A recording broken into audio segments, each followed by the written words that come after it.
Dan seolah itu belum cukup buruk, yang lebih mencengangkan sekaligus memilukan. Niat jahat itu tidak ia rencanakan seorang diri. Kasranik bahkan berencana menyeret Agung, putranya sendiri, ke dalam aksi jahat tersebut. Halo Sobat Pena, apa kabar hari ini? Assalamualaikum warahmatullahi wabarakatuh. Hari ini kita akan kembali membahas kejadian-kejadian mengerikan, kisah nyata yang terjadi di muka bumi ini. Kejadian memilukan kali ini terjadi di Kabupaten Langkat pada tahun 2025. Kala beban hidup terasa begitu menghimpit, akal sehat pun seolah ikut terkikis. Seorang ayah yang telah lelah bergelut dalam kesulitan hidup justru memilih jalan gelap bersama anaknya sendiri. Mereka sepakat merampok sekaligus menghabisi nyawa seorang supir taksi online hanya demi menguasai mobil korban agar si anak bisa bekerja menggunakan kendaraan curian tersebut. Sebuah tragedi yang mencerminkan bagaimana putus asa bisa berubah menjadi kebrutalan. Bagaimana cerita lengkap dari kisah yang satu ini? Langsung saja kita bahas di Kata Pena.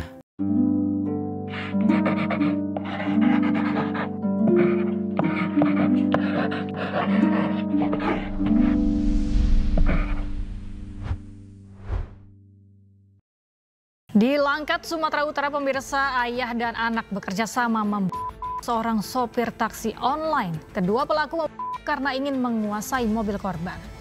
Sebelum aku lanjut ke ceritanya, jangan lupa subscribe channel ini dan bagikan video ini ke teman-teman kalian. Cerita ini dibuat berdasarkan berita yang beredar dan diterbitkan oleh beberapa media publik yang aku sajikan dan aku rangkum dalam bentuk alur cerita. Kita lanjut ceritanya. Sobat, setiap orang pasti menginginkan kehidupan yang layak, tenang, dan penuh kehangatan bersama keluarga yang harmonis. Namun sayangnya, tidak semua orang diberi keberuntungan untuk merasakan kebahagiaan tersebut. Ada saja orang-orang yang harus menghadapi kenyataan pahit dalam hidup mereka. Begitu pula yang dialami oleh seorang pria berusia 50 tahun bernama Kasranik. Tidak banyak informasi di media yang menjelaskan secara detail mengenai latar belakang kehidupannya, termasuk informasi yang mengungkap soal keluarganya. Namun diketahui terdapat konflik dan permasalahan yang cukup pelik yang sempat terjadi di dalam keluarganya, yang mana bahkan persoalan keluarga tersebut membuatnya harus menjalani hidup terpisah dari salah satu orang yang telah menjadi bagian penting dari hidupnya, yakni anak laki-lakinya sendiri yang bernama Agung Pradana. Meski tinggal terpisah dari informasi yang beredar, mereka masih tinggal di wilayah yang sama, yakni di Desa Payabengkuang, Kecamatan Gebang, Kabupaten Langkat. Anak laki-lakinya yang saat itu telah menginjak usia 24 tahun diketahui menjalani kesehariannya sebagai seorang supir taksi online. Namun sobat, menjalani profesi sebagai supir taksi online bukan berarti Agung terbebas dari kesulitan. Sebaliknya, ia justru kerap dihadapkan pada berbagai persoalan yang cukup menyulitkan. Entah karena jumlah penumpang yang semakin menurun, persaingan yang semakin ketat, atau penghasilan harian yang tak menentu. Sehingga, jangankan untuk memenuhi kebutuhan pribadi, untuk membayar cicilan mobil yang masih dalam status kredit saja, Agung sudah kewalahan. Mungkin pada awalnya, Agung mengambil mobil kredit dengan harapan besar bahwa dari penghasilan sebagai supir taksi online, ia bisa mencicil mobil itu secara perlahan hingga akhirnya menjadi miliknya. Namun kenyataannya malah justru berkata lain. Alih-alih mendapatkan pemasukan yang stabil, Agung justru semakin terpuruk karena dihantui beban utang dan kewajiban membayar angsuran yang terus berjalan. Karena tidak mampu lagi membayar cicilan, Agung pun terpaksa berhenti menjalani profesinya. Mobil yang selama ini menjadi sumber penghasilan satu-satunya pun harus direlakan. Di tengah kesulitan yang dialami sang anak, Kasranik sebagai ayah tentu merasa sangat iba. Ia juga merasa terluka melihat anaknya menderita. Ia ingin membantu, tetapi apalah daya, hidupnya sendiri pun dipenuhi oleh keterbatasan. Karena pada nyatanya, kehidupan Kasranik jauh lebih sulit. Jangankan untuk membantu Agung, untuk sekedar bertahan hidup dan mencari makan pun Kasranik sudah sangat kesusahan. Permasalahan ekonomi yang begitu pelik seakan tak pernah lelah menghimpit kehidupannya. Sudah bertahun-tahun ia bergelut dengan himpitan hidup yang makin hari semakin menyiksa. Dan kini beban itu tak hanya dipikul olehnya seorang diri, tapi juga menghimpit Agung, anaknya. Kasranik pun kemudian mulai memutar otak, berusaha mencari celah jalan atau apapun itu agar bisa lepas dari jerat kemiskinan. Sayangnya, di tengah-tengah frustasi yang sudah benar-benar menyisakan dada, bukannya muncul pemikiran jernih untuk mencari solusi yang baik dan benar. Ia malah justru tenggelam dalam pikiran gelap dan berpikir untuk mencari jalan pintas yang menyimpang dan jelas-jelas melanggar hukum. Saat itu, Kasranik berpikir untuk melakukan tindakan kriminal. Kasranik ingin merampas barang-barang berharga milik orang lain. Yang mana lebih parahnya, tak hanya sekedar merampas, Kasranik juga menyimpan niat jahat untuk menghabisi korbannya, agar jejak kejahatannya tak terendus dan agar tak ada saksi yang bisa membongkar apa yang ia lakukan. Dan seolah itu belum cukup buruk, yang lebih mencengangkan sekaligus memilukan. Niat jahat itu tidak ia rencanakan seorang diri. Kasranik bahkan berencana menyeret Agung, putranya sendiri, ke dalam aksi jahat tersebut. Seorang ayah yang seharusnya menjadi panutan, menjadi pelindung, menjadi pembimbing ke arah yang benar, malah justru menjerumuskan anaknya sendiri ke dalam perbuatan yang kotor dan kejam. Lalu sobat, yang membuat makin miris, Agung pun rupanya tak menolak ajakan ayahnya tersebut. Entah karena terlalu patuh pada ayahnya dan tidak berani menolak, atau karena sudah lelah dengan permasalahan ekonomi yang kian menjeratnya. Sehingga kini ayah dan anak tersebut kompak merencanakan aksi keji mereka semata-mata karena tekanan ekonomi. Untuk menyusun secara matang rencana keji tersebut, mereka bicarakan. Ayah dan anak tersebut kemudian memutuskan untuk bertemu pada hari Rabu, 2 April 2025 di sebuah warung kopi sederhana. Tempatnya tidak terlalu ramai, cukup sepi dan tenang. Terasa sangat cocok untuk membicarakan rencana gelap tanpa mengundang kecurigaan siapapun. Sambil menyeruput kopi hitam yang mulai mendingin, mereka mulai menyusun langkah demi langkah dengan serius. Setelah Agung menyatakan persetujuannya atas rencana gila sang ayah, mereka kemudian sepakat ingin mencuri sebuah mobil dari seorang supir taksi online. Mobil itu nantinya akan digunakan oleh Agung untuk membuka jasa travel, mengingat Agung sebelumnya pernah menjadi supir taksi online. Selain itu, mereka yang tidak punya apa-apa berpikir juga untuk menjadikan mobil curian mereka sebagai rumah berjalan bagi mereka, untuk tinggal hidup sekaligus untuk mendapatkan penghasilan.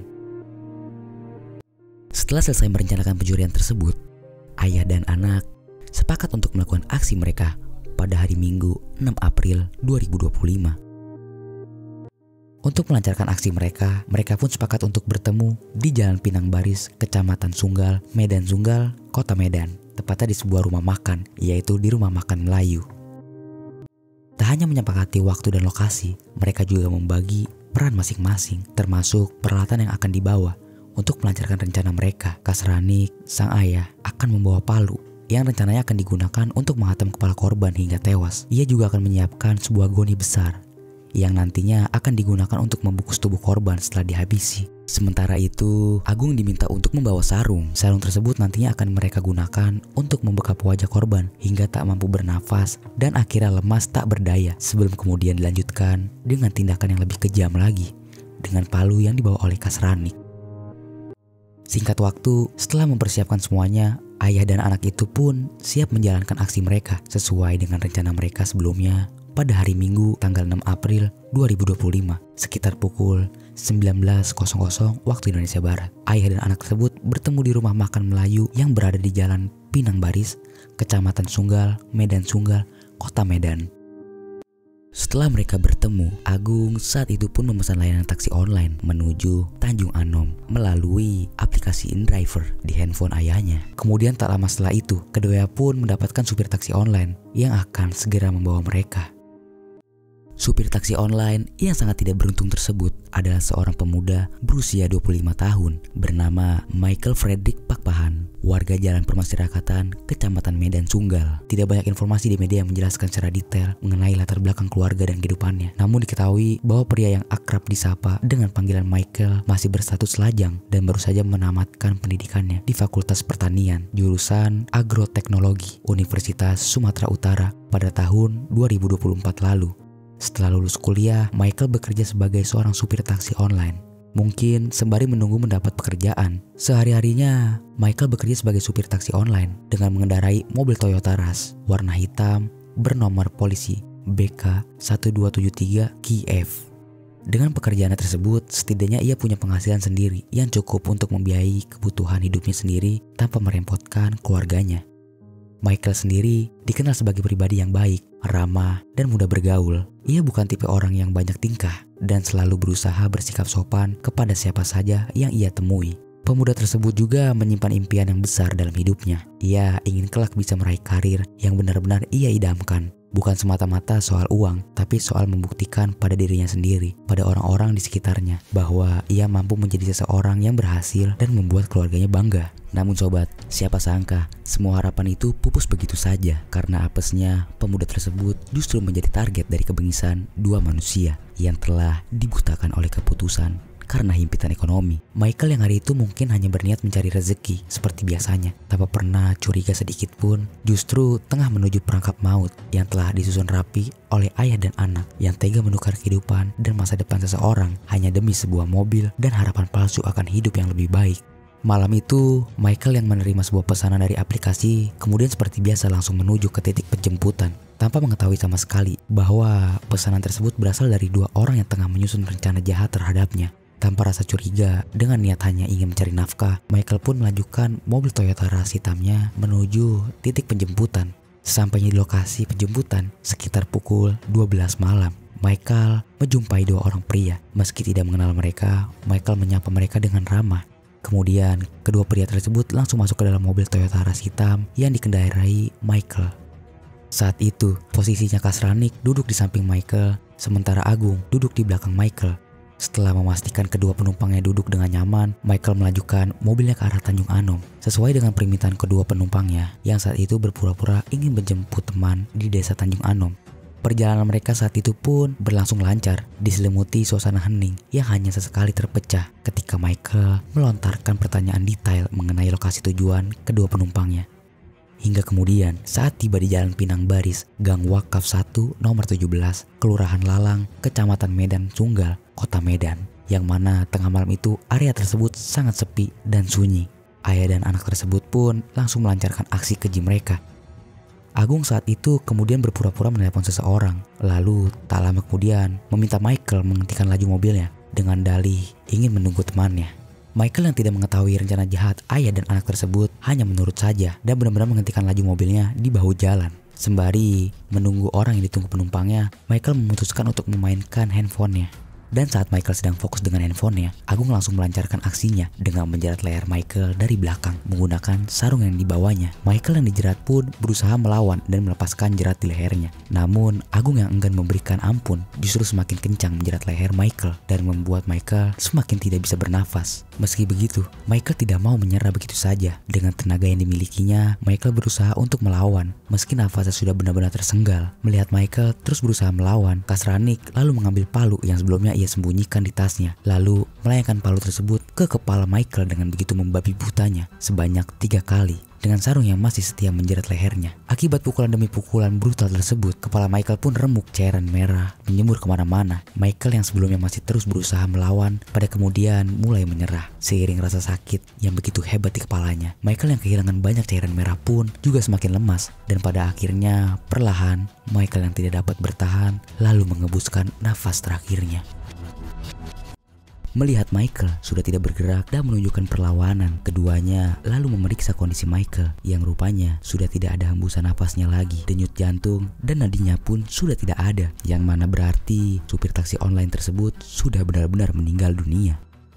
Setelah memastikan sang supir taksi online tidak bernyawa, jenazahnya kemudian mereka seret ke kursi belakang mobil. Selanjutnya, Agung yang sebelumnya duduk di kursi belakang pindah ke kursi pengemudi, lalu langsung mengendarai mobil Michael dan membawa jenazah Michael menuju ke arah desa Pasar Rawa, Kecamatan Gebang, Kabupaten Langkat, yang mana di sana terdapat sebuah aliran sungai karena rencana mereka ingin membuang jenazah supir taksi online tersebut ke sungai.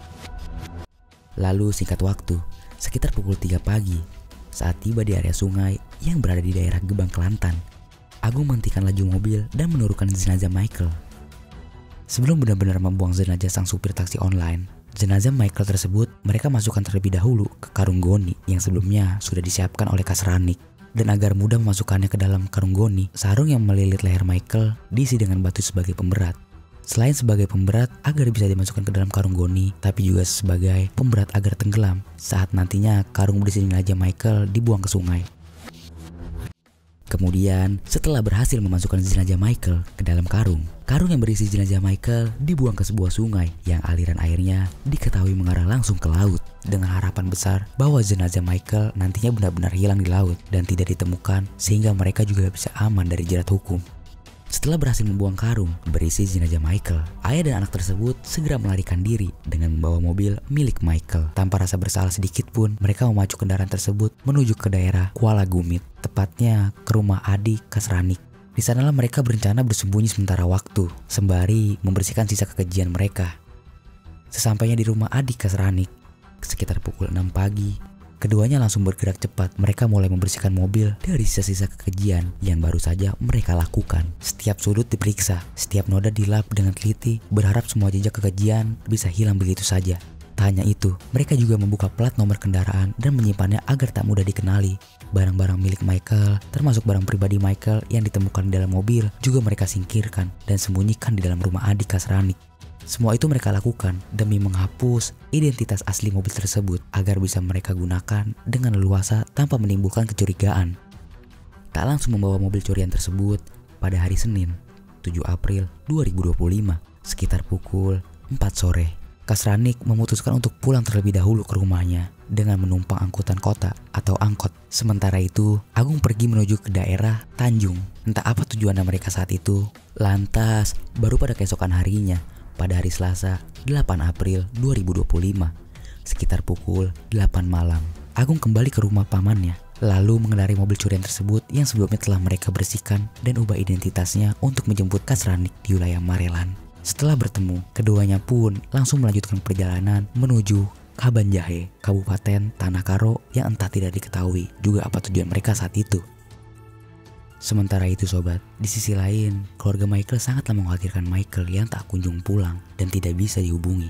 Terakhir kali, setelah Michael pamit untuk seperti biasa berangkat mencari penumpang, Michael tidak ada kabar dan saat dihubungi, handphonenya juga sudah tidak aktif lagi. Segala cara pun telah keluarga lakukan untuk mencari keberadaan Michael, termasuk menanyakan kepada teman-teman Michael. Namun, tidak ada yang mengetahui keberadaan Michael. Keluarga pun juga mencoba melacak keberadaan Michael terakhir kali menggunakan track GPS dan diketahui Michael terakhir kali mengantar penumpang menuju Jalan Besar Slamet 72 sebelum akhirnya di-cancel di tengah perjalanan sekitar Jalan Bunga Sakura sekitar pukul 1.13 waktu Indonesia Barat yang kemudian setelah itu tidak dapat dilacak lagi. Namun, saat wilayah tersebut ditelusuri, juga tidak ada tanda-tanda keberadaan Michael. Hingga keluarga akhirnya menyebarkan poster-poster berisi informasi bahwa Michael hilang sejak tanggal 6 April 2025 yang kemudian ramai beredar di media sosial. Tak juga kunjung mendapat kepastian kabar dari Michael. Pada hari Selasa, 7 April 2025, sekitar pukul 4 sore, keluarga melaporkan kehilangan Michael ke Polsek Medan Helvetia. Setelah mendapatkan laporan dari keluarga yang memperoleh informasi lengkap mengenai korban yang hilang, petugas kepolisian langsung melakukan penyelidikan untuk mencari keberadaan korban yang kemudian setelah ditelusuri, mobil milik Michael terdeteksi berada di wilayah Tanah Karo. Setelah berhasil melacak mobil korban, petugas kepolisian langsung melakukan pencarian terhadap mobil korban. Dan keesokan harinya, pada hari Rabu, tanggal 9 April 2025, polisi berhasil menemukan mobil milik Michael yang tengah dikendarai oleh 2 orang pria. Petugas kepolisian pun kemudian melakukan pengejaran, yang mana akhirnya petugas kepolisian akhirnya dapat mengamankan mobil korban, sekaligus 2 orang pria yang mengendarai mobil itu milik korban. Saat diinterogasi, mereka pun mengakui perbuatan mereka bahwa mereka telah merampok mobil tersebut dan menghabisi nyawa pemilik mobil tersebut, yang mana sang pemilik mobil yang telah berhasil mereka habisi telah mereka buang ke sungai di wilayah Dusun 8, Desa Kelantan Luar. Namun sobat, saat petugas kepolisian tengah melakukan pengembangan untuk mencari alat bukti, ayah dan anak tersebut berusaha kabur dan melawan, sehingga petugas kepolisian terpaksa melumpuhkan keduanya dengan timah panas di bagian kaki mereka. Setelah berhasil dilumpuhkan, keduanya lalu digiring ke kantor kepolisian untuk diamankan dan dimintai keterangan lebih lanjut. Sementara itu, dari keterangan kedua pelaku, polisi langsung berangkat menuju lokasi yang disebutkan oleh kedua pelaku untuk menemukan jasad korban yang telah dibuang kedua pelaku. Petugas kepolisian pun saat itu melakukan pencarian di aliran Sungai Kelantan, yang mana di saat yang hampir bersamaan, tepatnya pada hari Rabu petang 9 April 2025, warga di sekitaran Sungai Kelantan dikejutkan dengan penemuan karung goni yang beratnya sekitar 50 kg, tak jauh dari saung LPHD Pasar Rawa. Karung tersebut mengambang dan mengeluarkan aroma busuk yang sangat menyengat. Curiga isinya adalah jenazah manusia. Warga pun melaporkan temuan mereka ke petugas kepolisian. Petugas kepolisian yang datang kemudian mengevakuasi mengevakuasi karung tersebut yang ternyata benar isinya adalah jenazah manusia yang sudah membusuk. Untuk memastikan identitas jenazah sekaligus mengusut tuntas kasusnya, petugas kepolisian mengevakuasi jenazah tersebut ke Rumah Sakit Bayangkara Medan untuk dilakukan otopsi. Yang mana di lain pihak, petugas kepolisian yang menangani kasus tersebut menerima informasi bahwa jenazah korban yang ditemukan adalah jenazah orang hilang yang telah dihabisi dan sedang dicari keberadaannya. Dari hasil otopsi dan konfirmasi pihak keluarga, hasilnya pun cocok. Jenazah tersebut adalah Michael, pemuda yang selama ini dilaporkan hilang oleh keluarga dan rekan-rekannya. Hilangnya yang tanpa jejak sempat membuat banyak orang bertanya-tanya, khawatir, dan berharap-harap cemas akan kabar dirinya. Namun, harapan itu sirna saat kenyataan terungkap. Michael telah dihabisi secara keji oleh 2 perampok yang nekat merampas nyawanya hanya demi menguasai mobil miliknya. Atas fakta bahwa Michael yang selama ini hilang berakhir tragis di tangan perampok, keluarga pun merasa hancur. Mereka tidak terima kenyataan pahit itu, bahwa Michael telah menjadi korban kebiadaban orang lain. Rasa sedih bercampur marah menyelimuti mereka. Tak ada lagi harapan untuk melihat Michael pulang dengan selamat. Yang tersisa hanyalah duka mendalam dan kemarahan yang tak bisa ditutupi. Keluarga pun mengutuk keras perbuatan kedua pelaku. Mereka menuntut agar hukum memberikan ganjaran yang setimpal, bahkan seberat-beratnya atas tindakan keji tersebut. Lalu sobat, dari hasil pemeriksaan terhadap kedua pelaku, polisi berhasil menemukan sejumlah barang bukti yang semakin menguatkan keterlibatan mereka dalam aksi keji tersebut. Barang bukti seperti palu, sarung, goni, hingga barang-barang milik korban yang ditemukan di rumah adik Kesranik menjadi bukti tak terbantahkan betapa terencana dan sadisnya aksi mereka. Di hadapan petugas, keduanya mengakui bahwa mereka adalah ayah dan anak yang secara terang-terangan mengaku bahwa tindakan menghilangkan nyawa Michael dilakukan hanya demi menguasai mobil korban. Mereka tidak menampik bahwa seluruh aksi itu telah mereka rencanakan jauh-jauh hari. Bahkan, mereka dengan sengaja menyiapkan alat-alat untuk menghabisi nyawa korban. Namun, untuk siapa yang akan menjadi target, mereka mengaku memilih secara acak. Mereka memesan taksi online melalui aplikasi tanpa menentukan siapa korbannya. Dan kebetulan saat itu Michael lah yang menerima dan menjemput mereka, sehingga Michael pun dijadikan target kebrutalan mereka. Kepada petugas, mereka juga berdalih bahwa tindakan itu dilakukan karena tekanan ekonomi yang begitu berat. Mereka mengaku sudah tak tahu lagi harus bagaimana untuk bertahan hidup. Mereka ingin memiliki mobil agar bisa digunakan mencari nafkah, sekaligus dijadikan tempat tinggal berjalan. Kendati begitu, apapun alasan mereka, tetap saja itu tak bisa membenarkan tindakan keji yang mereka lakukan, yaitu mengambil nyawa seseorang yang tak bersalah hanya demi ambisi pribadi yang dibungkus dalih kesulitan hidup, bukan kehidupan yang lebih baik seperti yang mereka dambakan.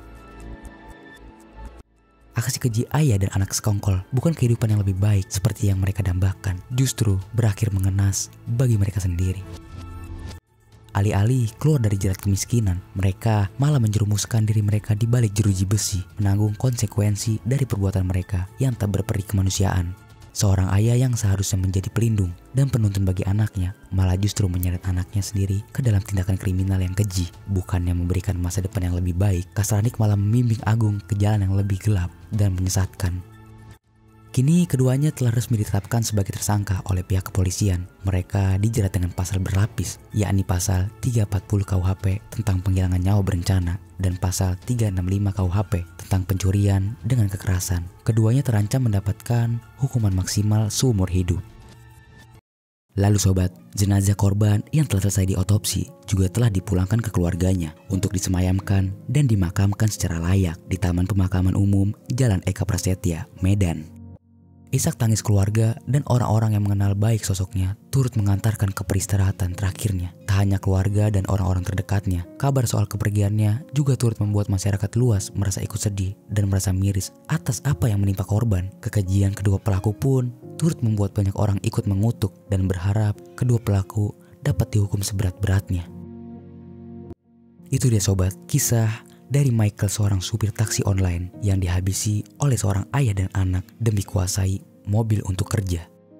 Apa pengalaman yang bisa kita ambil dari kisah ini? Oh iya sobat, aku pengen kasih tahu nih, Kata Pena tergabung ke dalam program YouTube Shopping Affiliate. Nah, buat kalian yang lagi cari barang-barang yang menarik dan juga keren, aku punya beberapa rekomendasi produk buat kalian nih sobat. Kalau tertarik, langsung aja cek link produk di pojok kiri bawah untuk pembelian ya sobat.